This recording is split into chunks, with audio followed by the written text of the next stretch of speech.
ဒီနေ့မှာတော့နော်စိတ်ချမ်းသာအောင်နေထိုင်တဲ့ညီလန်းနေတွေကို share လုပ်ပေးချင်ပါတယ်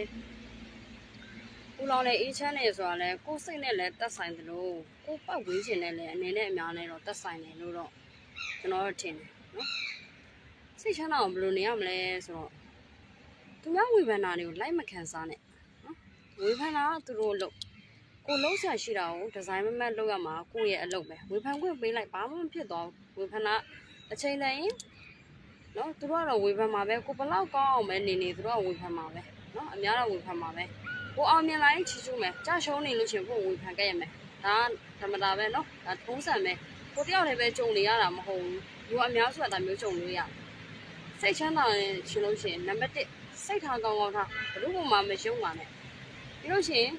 သူများဒုက္ခရောက်မဲ့အလုပ်အတက်နိုင်ဆုံးအဖြစ်နိုင်ဆုံးမလုံးနဲ့တယောက်နဲ့တယောက်သူကွဲမဲ့စကားကိုမပြောနဲ့အကောင်းမြင်တဲ့စိတ်ကိုထားနော်အခုလောလောဆယ်တော့အေးချမ်းတဲ့နေရာမှာရောက်နေပါတယ်ရှင်ကိုရန်ကတော့အေးချမ်းနေပါတယ်